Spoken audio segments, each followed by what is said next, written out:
Greetings. Welcome to the NFL Pre-Lock Show for Thanksgiving here on Rotogrinders. I'm Jordan Cooper, a.k.a. BlenderEd, Blender HD, if you want to follow me there on Twitter.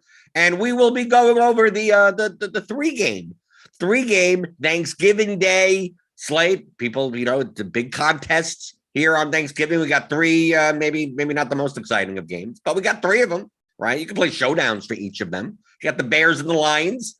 Bears are currently 2.5-point favorite. 41.5 is the total there. Then we got the Raiders versus the Cowboys. The Cowboys are currently a 7.5-point favorite.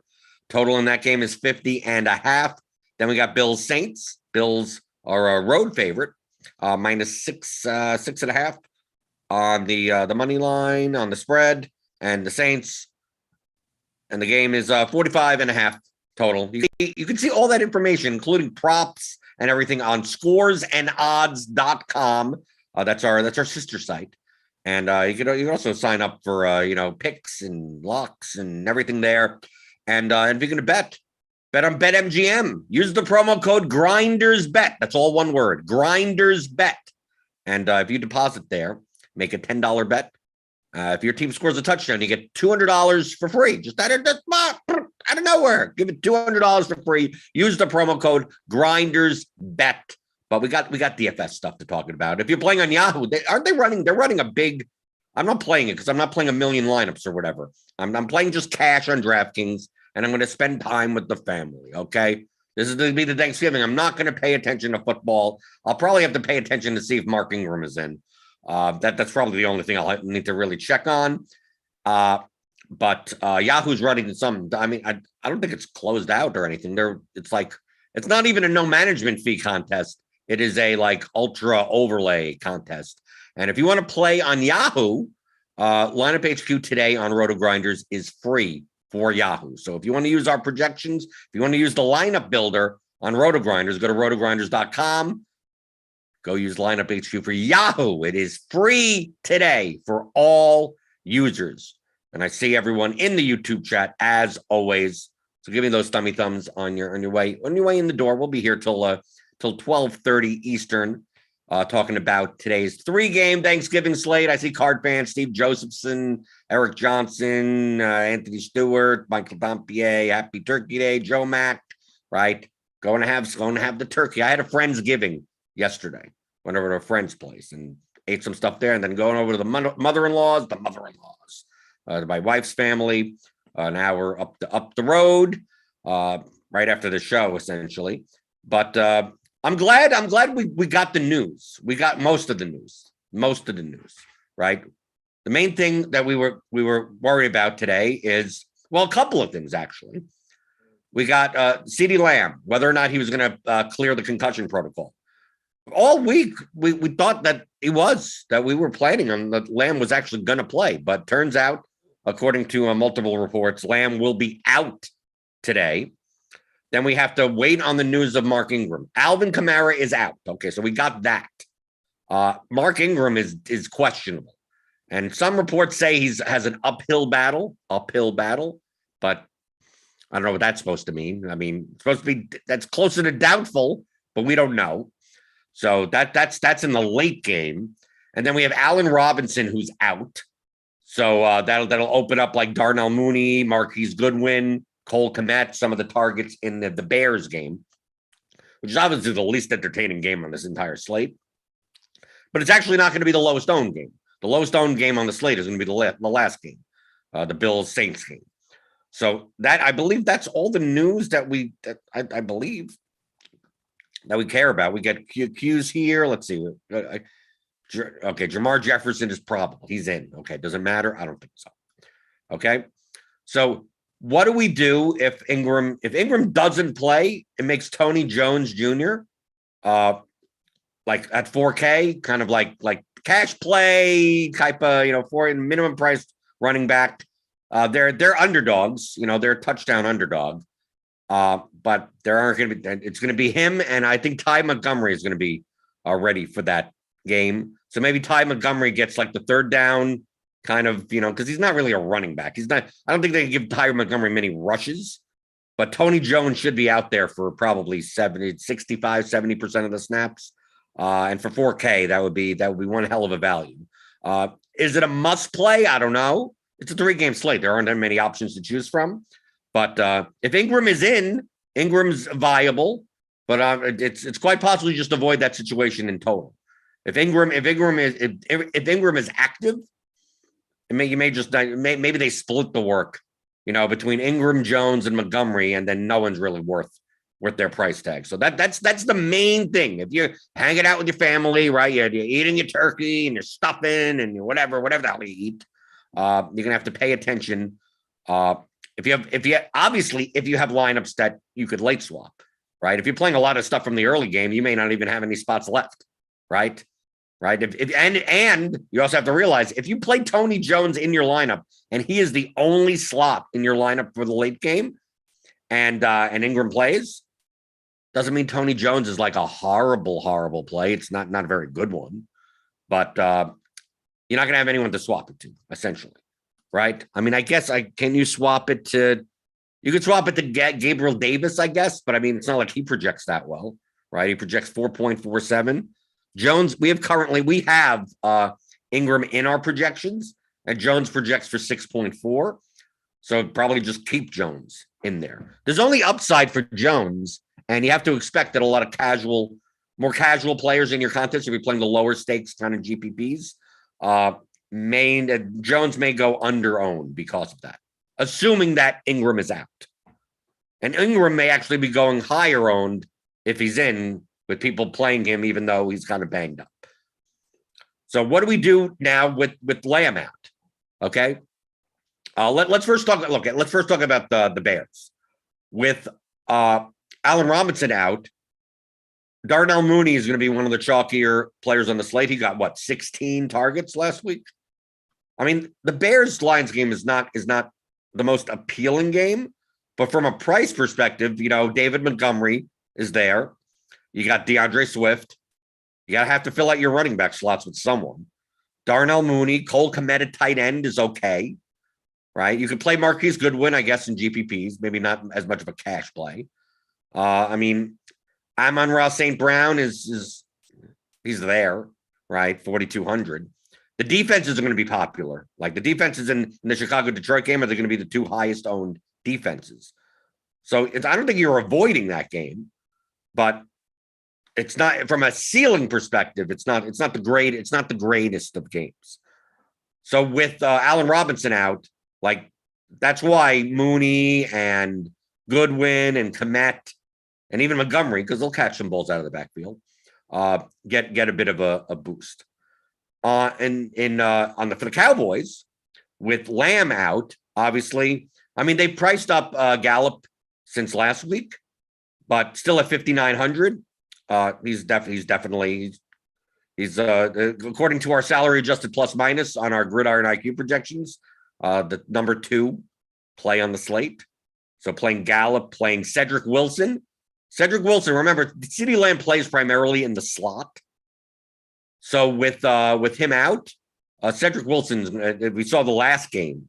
Cedric Wilson played most of those slot snaps, and obviously slot snaps equal lower A dots, more likely, to have the shorter passing. And for 3,500,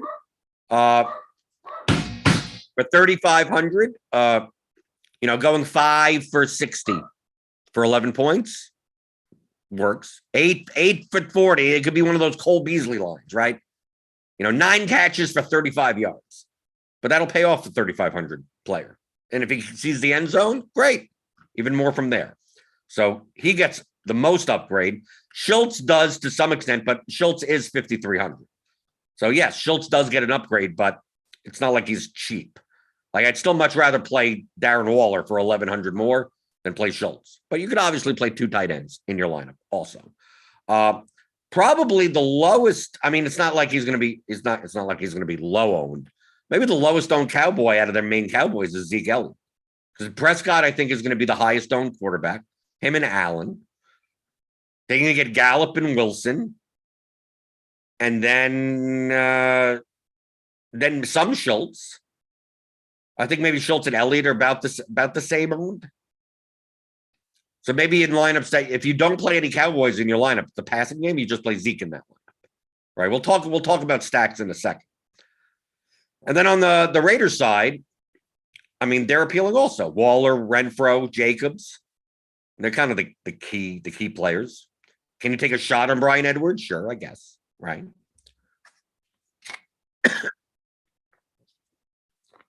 But that figures to be the highest owned game. So Las Vegas, Dallas, highest owned.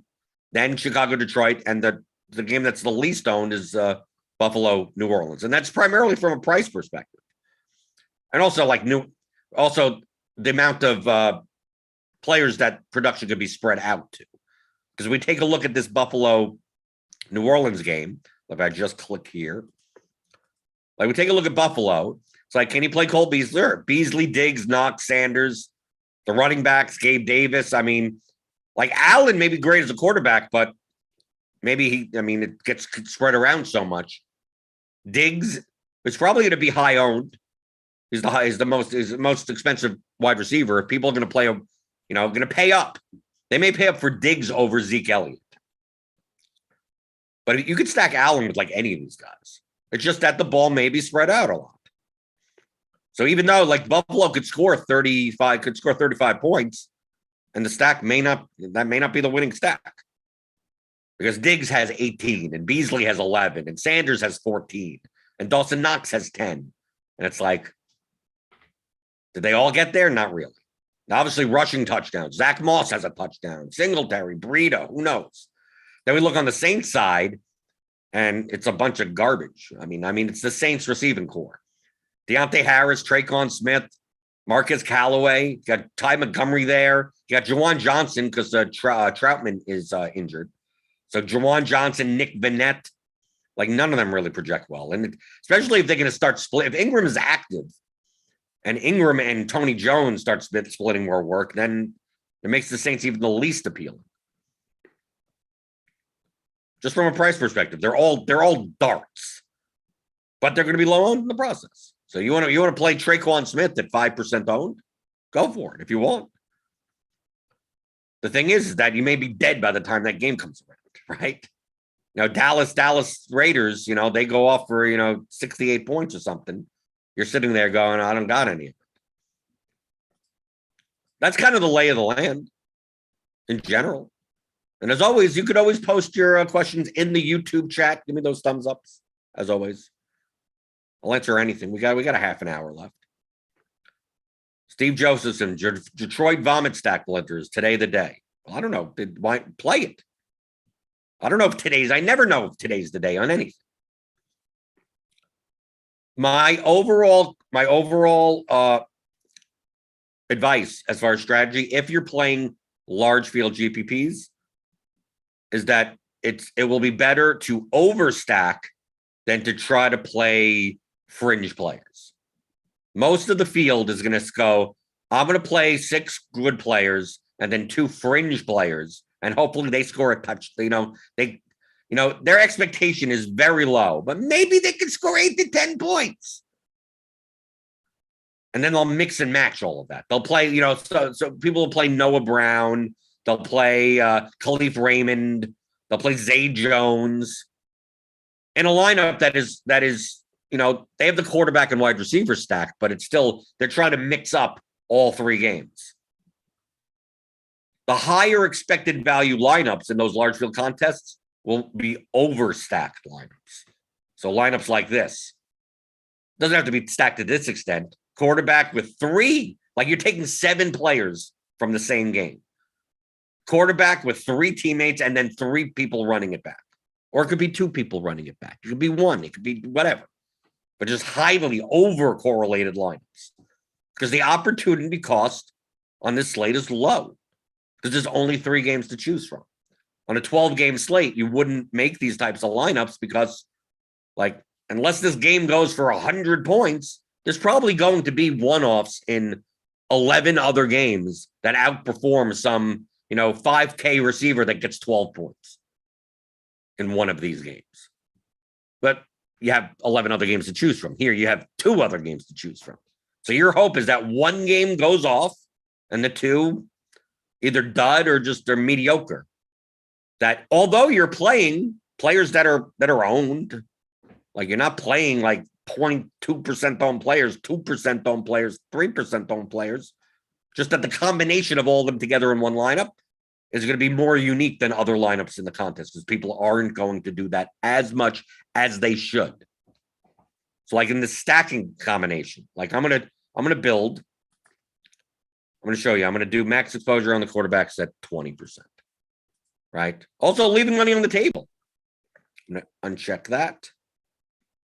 Right. Don't spend all your 50,000. Spend 48,000. That's perfectly fine also. So I'm going to do this. I'm going to just so I can see like what the projection of all the quarterbacks are for these type of stacks. I'm writing stacks, but essentially game stacks, 4+3, like super duper game stacks. So there's only 9 spots in your roster. So it's going to be 7 from one game, a one-off, and then a defense. And then even on defense, I'm going to put max offense versus defense to be like it doesn't matter. Because the opportunity at defense is low. You could stack the game, including the defense.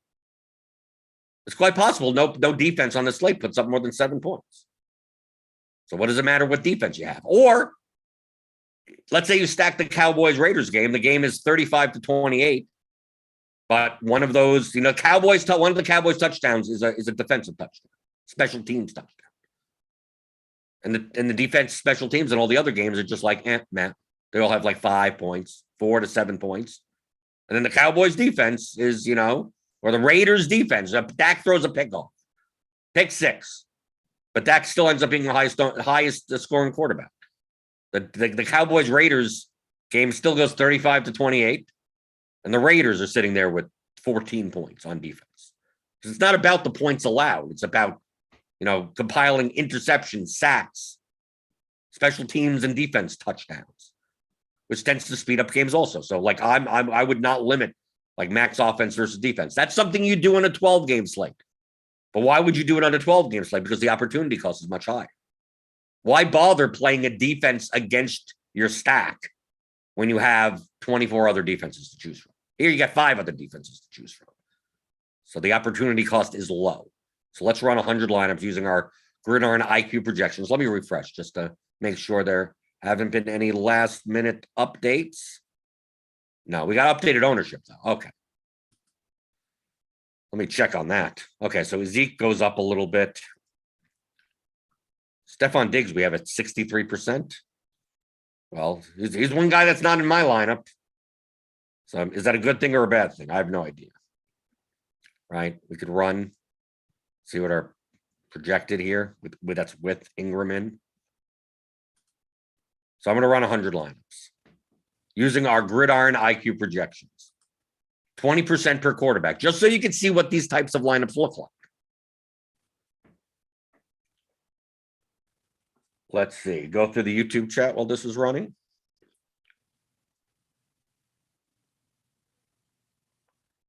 Sean Zirko. Jordan, I've been building a lot of software for DFS lately. Oh, great. Namely, simulations and some rudimentary AI to operate on what is generated. I'm finding that the actors, okay, I create tend to follow a lot of your concepts. Does your course go into more depth of your key concept? Yes.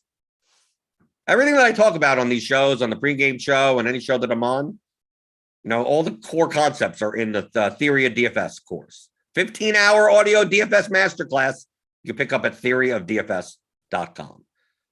Yes, I mean, even Daniel Hutchins. Like, I don't even do simulations. But yes, when you run out the simulations, they tend to, like when I say that, this types of lineups are higher EV versus that, simulations are going to prove it. The thing is, the difference, Sean, is that you doing the simulations, you're going to be much more precise, and I'm just going to be directionally accurate. And in this day and age of DFS, I think being very good at being directionally accurate is still highly profitable. That's the only difference. When people ask me, why don't you build your own thing and do whatever? Like, number one, that's not my strength. And number two, it's like, well, I'm good doing it the directionally accurate way. Let's see. DK Cash, would you play Jacobs or leave the flex open for the Jones swap? Well, I mean, if you're playing Jacobs, I mean, you still that game doesn't lock till what 4:30 Eastern. You may have the Ingram news by then, maybe. I personally, I don't think Tony Jones is valuable enough that you have. Would you plan for it in cash? I mean, it's a 50-50 thing. I'm personally not. Okay. I'm personally not. I'm playing as of right now. I'm playing as if Ingram is in. I would think that if you're going to play Tony Jones in your lineup to get from the start, you should probably play Cole Beasley in your wide receiver slot and not play Cedric Wilson.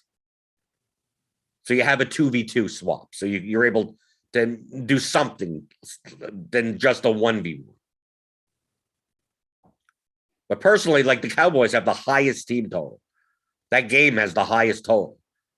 I think I'd rather have more of those lineups than care that much about Tony Jones. From a ceiling perspective, like Tony Jones, if Ingram is out, rates very well from a median perspective. But I'm not. Do I feel like I'm going to get killed by Tony Jones today? I don't think so. Wait for it to happen. That's what I'm personally doing. Like I said, I'm just playing cash games on DraftKings. And as of right now, I'm not playing Tony Jones. And as of right now, I do have a lineup with Jacobs in the flex. And T Strack says, do you need Diggs in cash at that ownership? I had not been getting to him originally. I don't think maybe he's owned in GPP at that level. I don't see Diggs being as highly the highest owned player in cash games. I don't see how that works out from a lineup construction perspective. Let's see. If we play Diggs and then run it, right? We just put Diggs in and then see what and then you get Ingram in there. So let's get rid of Ingram because you're probably not going to play him. Right? You run it, you get Prescott, Montgomery, Swift, Wilson, Gallup, Diggs, Kmet, Waller. No, this is a viable lineup. This is an absolutely viable. This would be the lineup that you'd play. So essentially, who are you not playing then? You're not playing Mooney. So essentially, this eliminates Mooney from your lineup. So you'd be playing, you're playing Kmet instead. The other lineup that we're talking about doesn't play double tight end. It plays Mooney in the Diggs spot, and Waller moves up to tight end, and then Kmet becomes Josh Jacobs. So that would be the 2v2. So based on this, we have 134.84. This is based on our Gridiron IQ projections. If you play Diggs in the lineup. So 134.84. Remember that number, right? We take Diggs out. We get this Josh Allen lineup with Kmet and Mooney. This lineup's 135.99. And it has Elliott in it and not Swift. But let's say you play Swift and Montgomery together. Run this. Get Renfro in there. So let's get Dak Prescott in there. So here's the line. Here's 135.64. So basically, as of right now, this is the lineup that I'm playing. As of right now. But you're looking at right on the screen. So 135.64. And if you take that out and you put in and you try to play Diggs instead, you're sacrificing about a point in projection for doing so. And you're not playing Mooney, who's also going to be, is going to be what? The third highest owned based on this receiver. But 1 point isn't that bad to give out. If you don't mind playing Kmet and Waller together, that's fine. Like this is a fine. If you want to play cash lineup that looks like this, I think that's perfectly fine. Absolutely. Just understand you're giving up about a point in projection based on our Gridiron IQ projections. Now, obviously, things change if you play Jones, if you think Ingram is just at 100%, like Ingram at 6,200 is playable. But I don't see him if he does play to be the type of they have Jones there and they have Ty Montgomery for pass catching duty. I don't necessarily see Ingram being run out there for 80+% of the snaps. Okay. Let me reload this. Was I running those lineups before? Was I doing that in the middle of running lineups? Did that screw something up? Let's take a look. Dan Jennings asks, how about playing a defense that's against your super stack? I just mentioned that before. Okay, did we run these lineups? Are these the currently run lineups? Because I had lineups in here before. I'm going to do it again because I'm not sure. Okay, these weren't because it wouldn't be going so fast. Okay, so when I talk about these super stack lineups, this is kind of what I'm talking about. Carr, Jacobs. Don't worry about playing the running back also. Carr, Jacobs, Red for a Waller. And then you run it back with Wilson, Gallup, Elliott. Right? So we could look at every quarterback and look like that. Right? We don't get much Simeon. We get one Simeon lineup. So let's say you play Dak Prescott. I mean, it looks like a very similar lineup, right? Prescott, Wilson, Gallup, Elliott. Right? Some of these may have Schultz in it. Right? Here. Prescott, Wilson, Gallup, Schultz, Jacobs, Renfrow, Waller. One off DeAndre Swift and the Bills defense. Like these would be the types of lineups that I'd be playing. Like I said, I'm not playing GPPs today, but these would be the types that I'd be playing. And even like Jared Goff, why not? Obviously, your projection goes way down. Goff, Swift, Brown, Hawkinson, Montgomery, Mooney, Kmet. Then you're able to play the Diggs and the Bills defense. Or you're able to play Diggs in a lot of these lineups because the Detroit Chicago game is the cheapest game on the slate.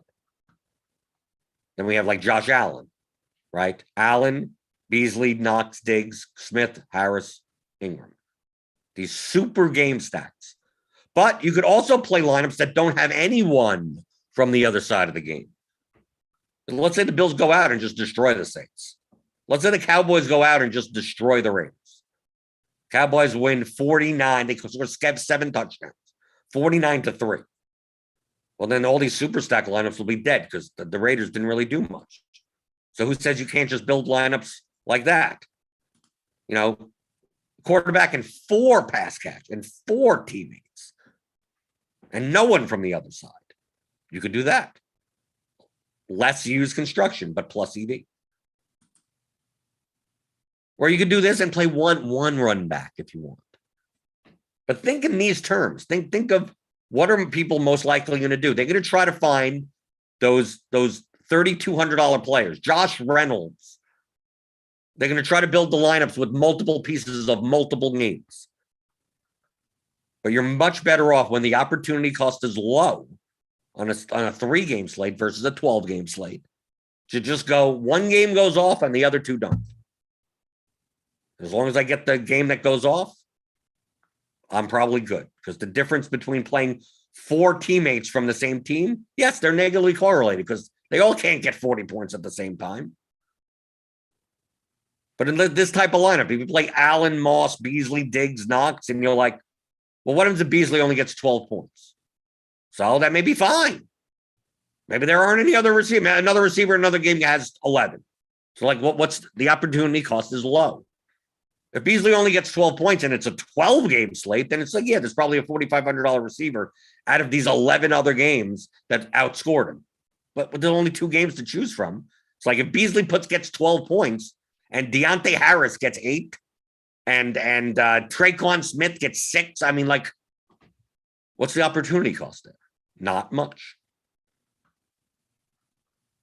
So definitely, if you want to be contrarian, super stacking is a way to get contrarian, because even though it looks like you have a lot of ownership in your lineups from a total, this combination is going to be less used. Right, yes. If you take a look at like these Cowboys stacks, right? The most popular game on the slate. Right? You go, oh, I'm going to play Prescott, Wilson, Gallup, Schultz, Elliott. You're going to play all the Cowboys, and then Montgomery, Swift, Beasley, and the Lions. It's like, oh, look at all this ownership. Yet this lineup quite possibly could be a unique lineup. Or maybe limited, maybe 3 to 5, because people aren't going to just stack up 5 guys from one team with no run back. And if the Cowboys go off and the other 2 games are kind of lower scoring games, then who says that this lineup can't get there? The Cowboys score 6 touchdowns, 2 on the ground through Elliott, 4 in the air, and it's 1 to Wilson, 1 to Schultz, and 2 to Gallup. And Prescott's there with 300 yards and 4 touchdowns. There you go. And the Raiders don't do much because obviously for the Cowboys to put up 42 points, probably the Raiders have given up the ball.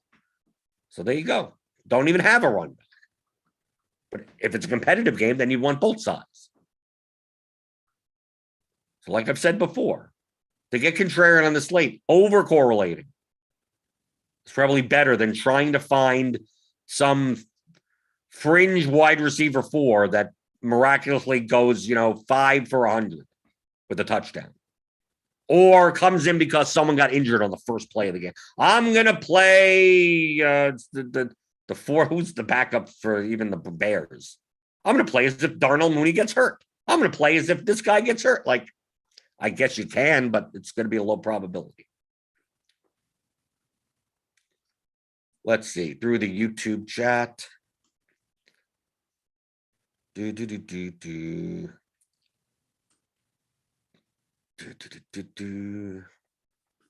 Anyone have a take playing Schultz over Jacobs in the flex? Well, Jacobs projected that. I mean, there's no take there. Right? If we take a look.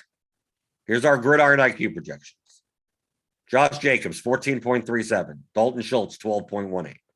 There's no take there. Jacobs projects for 2.5 more points. Obviously, the 2v2 you're talking about is to play Schultz in the flex and then play the Bears defense instead of playing Jacobs in the Lions defense. Defense is too variant. Defense is never my priority. When considering a 2v2 and it's like the defense doesn't even matter. I'll play any defense. It doesn't matter. The variance at that position is so high. It doesn't matter. Whatever defense fits. Rich Hall, Blender, could we go real nuts and insert Kenyon Drake if we think the Cowboys go nuts early? Now, why would they play Jacobs?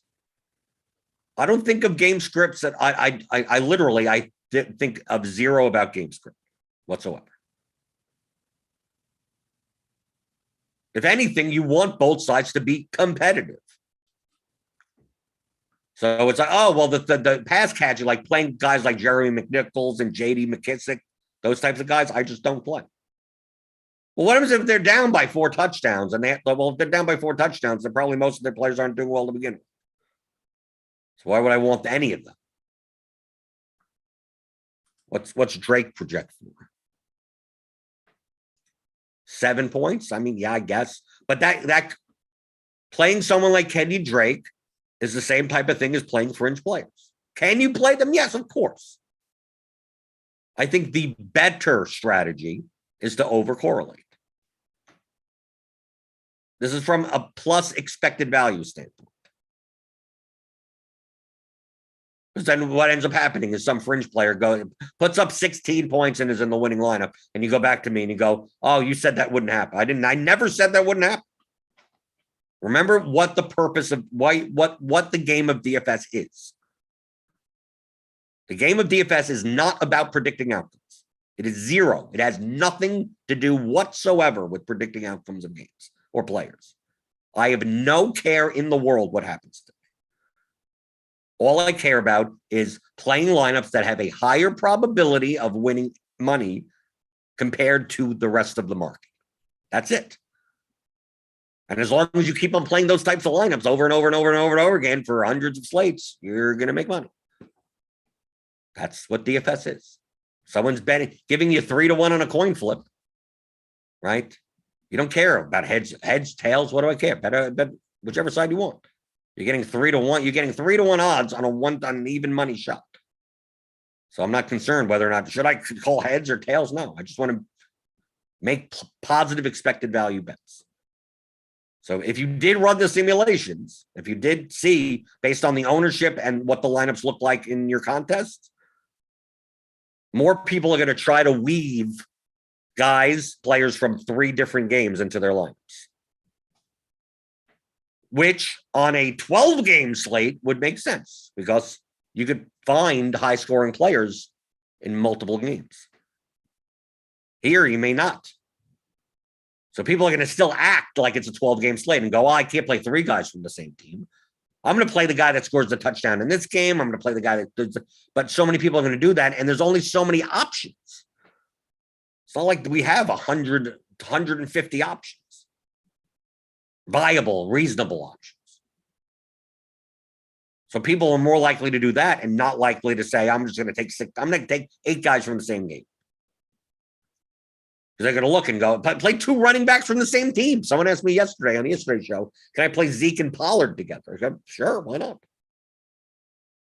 But aren't they negatively correlated? It's like, yeah, they are negatively correlated. But what's the opportunity cost of playing another running back instead? On a 3-game slate, there aren't that many running backs. Tony Pollard scores 10 points for his price, and Zeke scores 22.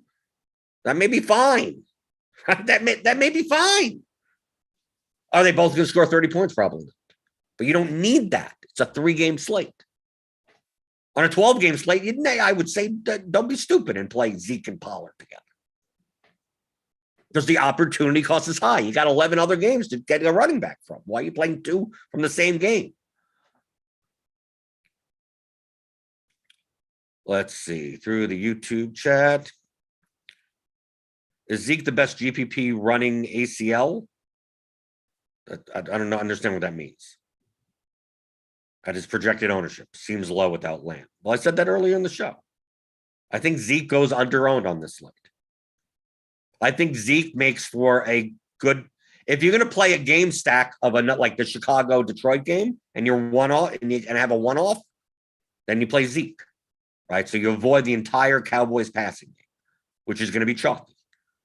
So yes, I think that makes sense.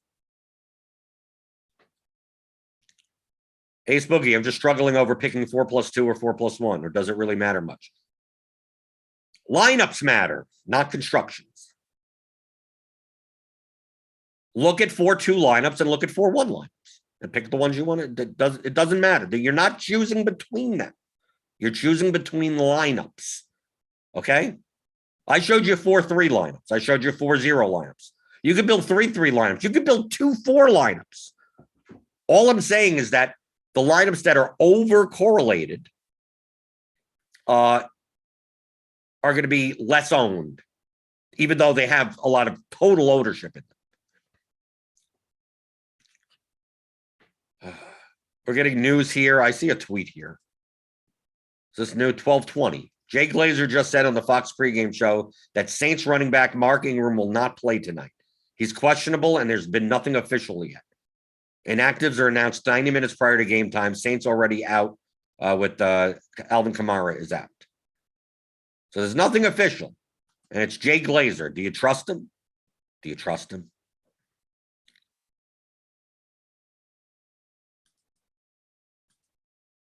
Should you be playing Tony Jones? Well, he definitely probably shouldn't be playing Ingram. Even if he does play. Like, I mean, who knows?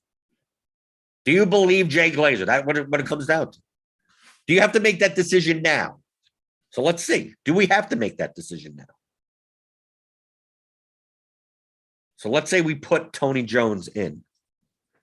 Doesn't matter what the projection total is. So we put him in the lineup and we run it.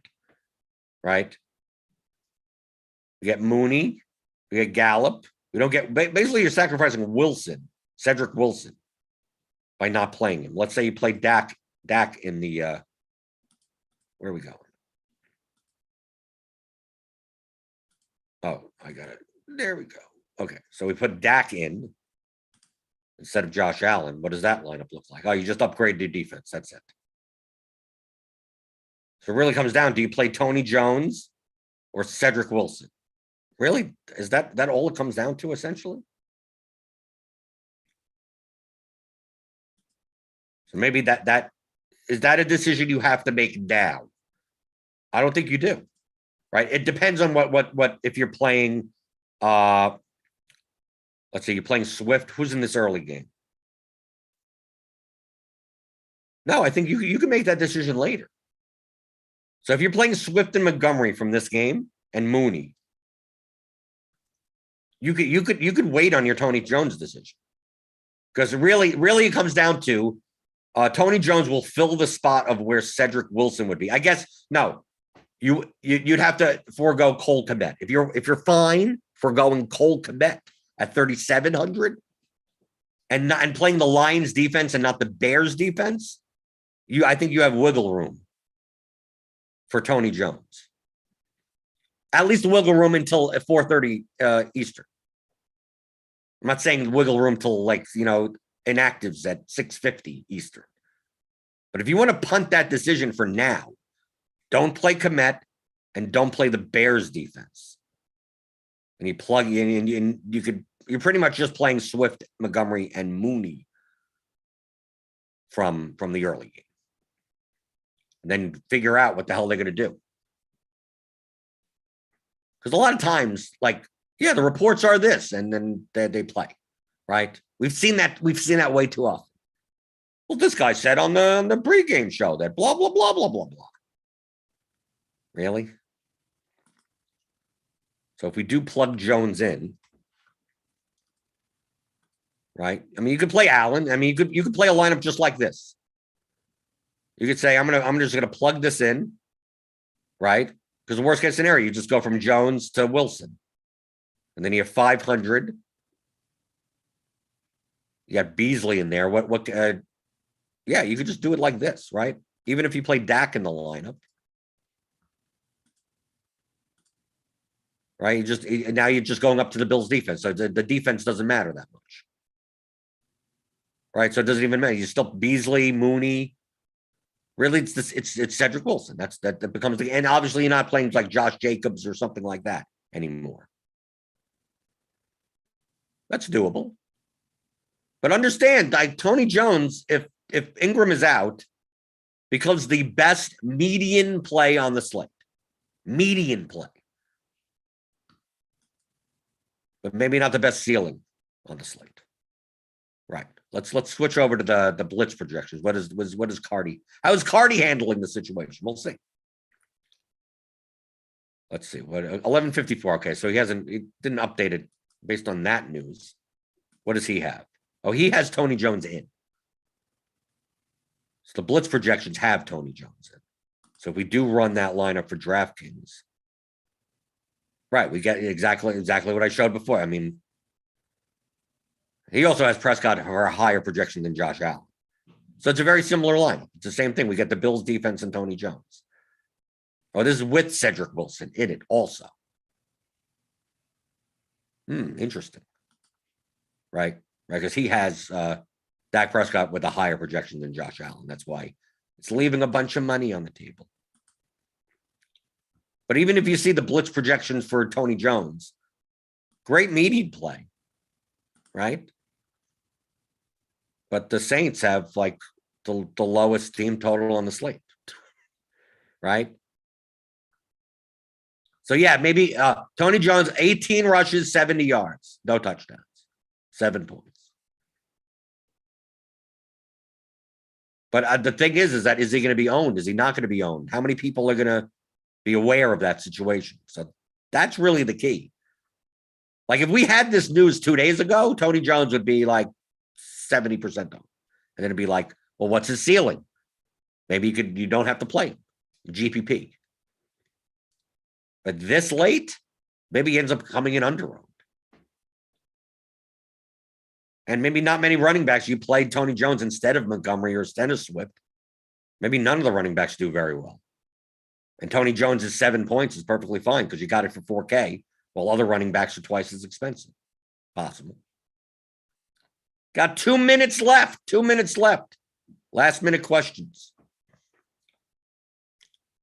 Sean Martin, 10-person cash game. Can you play Zeke and Pollard? You can. I think you'd be wrong. Why are you playing Pollard at all? Pollard does not project at all. You wouldn't be playing him at all.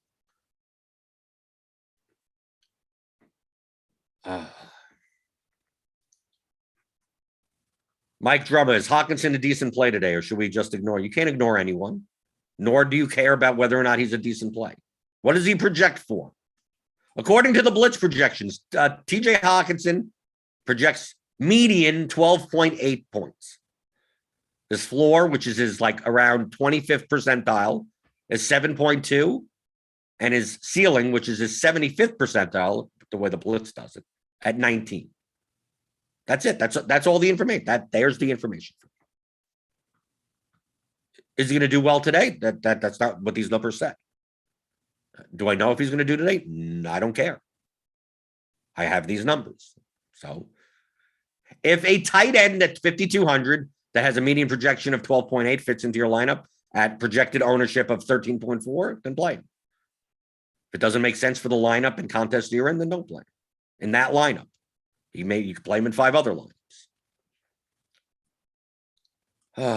Let's see. Brent God, single entry. Is it okay to play all your Elliott? Sure. It's okay. Why do you need? I don't understand why you need confirmation. I must feel like a lot of these questions are like, is it okay that I do? You could do. There are on today's slate. There's probably maybe 2,000 plus EV lineups on today's slate. I would say 2,000. You could play any of them. So just play. They include almost every player on the entire slate. So you can play whoever you want. Depending on the contest and lineup that you play. Right. Just Daniel Hutchins exactly answers it correctly. Depends on your lineup more than anything. But yes, spending all your salary is not necessarily bad. If your lineup ownership is low enough for the contest that you're in, then what's wrong with that? That's fine. Would you leave 10,000 on the set? You could. There aren't going to be many lineups that are profitable like that, but they could be some. So we're at lock for the Bears-Lions game. Probably the worst game on the slate. I will probably not be watching any football today. But we'll see what happens. We'll see what happens today. Programming note for those that didn't hear yesterday. There's no DFS pregame show tomorrow. So you won't see a thumbnail. You won't see whatever. 11 o'clock a.m. tomorrow. So it's Thanksgiving. I'm taking the morning off. But we'll have our normal NFL content on the YouTube channel. NBA stuff, everything over the weekend. The normal stuff. So subscribe to the channel. Hit the notification bell to know when we go live. Give me those thumbs up, son. Your way out the door. Give me those thummy thumbs. And as always, if you're gonna bet on BetMGM, use deposit and use the promo code GRINDERSBET. That's all one word. GRINDERSBET. You'll get $200 for free on your deposit if your team scores a touchdown. So do that. Yahoo. I mean now it's still too late. Yahoo lineup HQ free today. If you want to use it, do they have a late slate or something? You could still use it. Try it out. If you've never used lineup HQ, feel free to do so. And I'll see you next week. I'll see you next week, people. For showdown stuff, for the pregame show, for everything. So have a happy Thanksgiving. I think I'm contractually obligated to wish you a happy Thanksgiving. I really don't care, but it's the nice thing to say. Happy Thanksgiving, right? Have a happy Thanksgiving. Drive safely, right? Spend time with your family, or don't. Probably don't. Probably don't even want to. So have an okay Thanksgiving. Have an okay Thanksgiving, and I'll see you later for the NFL pre-lock show here on Rotogrinders.com.